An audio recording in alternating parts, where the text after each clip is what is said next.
La palabra educación en el fondo quiere decir sacar de dentro, ¿eh? Es decir, no somos cubos vacíos que hay que llenar, sino fuegos que hay que encender. Y en este sentido me gustaría contaros una historia que a mí personalmente me ha marcado mucho. He hablado en distintos foros sobre esta historia porque señala lo que para mí es la diferencia entre profesores y maestros.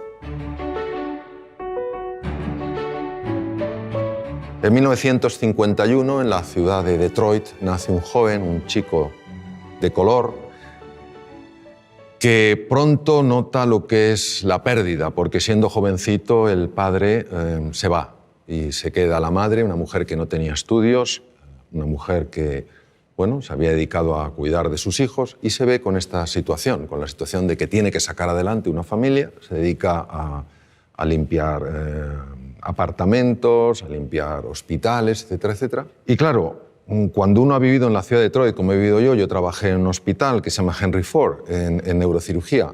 Cuando uno ha vivido en la ciudad de Detroit, pues se da cuenta que Detroit es una ciudad apasionante, pero en ciertas épocas de la historia ha sido una ciudad bastante complicada.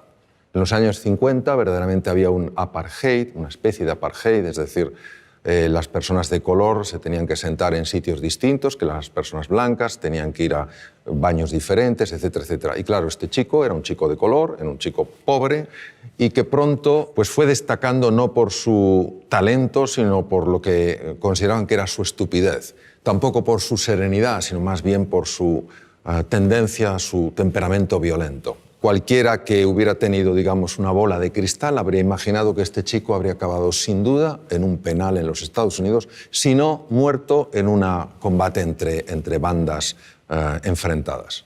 Pasaba sus ratos, se olvidaba de su triste condición viendo programas de televisión hasta que un día su madre decidió que iban a ver menos televisión y se iban a dedicar más a leer libros.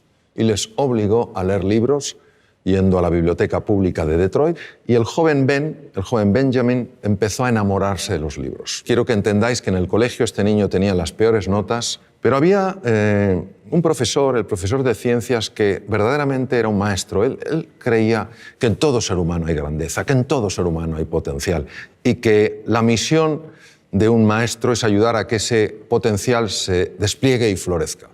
Un día el maestro aparece con una piedra muy rara, la levanta delante de la clase y pregunta: ¿qué es esto? Se produce un silencio porque nadie sabe lo que es eso, salvo una persona, que ya os imagináis quién era: Benjamin. Pero Benjamin era el tonto de la clase.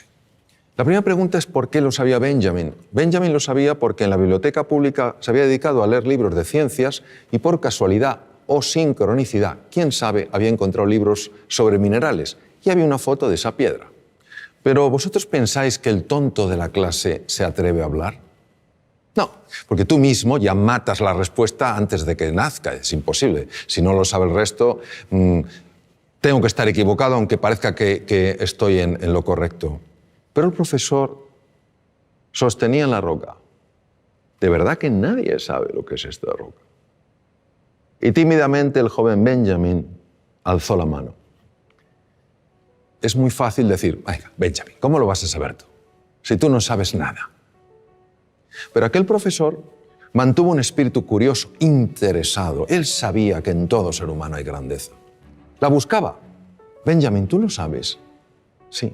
¿Qué es? Obsidiana. Correcto.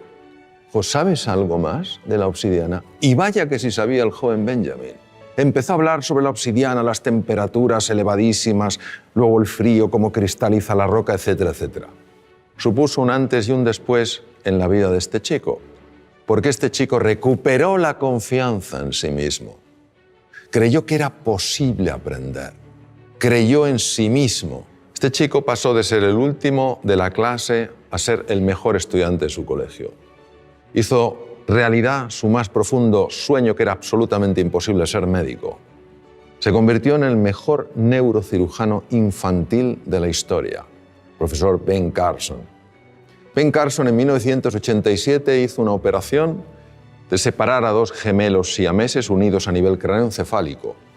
Todas las cirugías que se habían hecho hasta aquel momento para separar lo que se llama un cráneo pago, esta malformación craneoencefálica, todas Los niños habían muerto en la mesa de quirófano. En esta operación, en 1987, intervinieron 70 profesionales de la medicina y duró 22 horas. Los 2 niños salieron adelante, vivieron y estuvieron bien y sanos.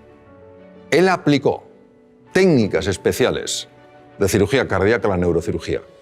A nadie se le habían ocurrido. En todo ser humano hay potencial, en todo ser humano hay grandeza y tenemos, entiendo, que tener esta disposición a crear espacios de oportunidad para que esas personas puedan mostrar lo que en realidad siempre han tenido y siempre tendrán, pero que no todo el mundo mostrará si no ve ese espacio de oportunidad.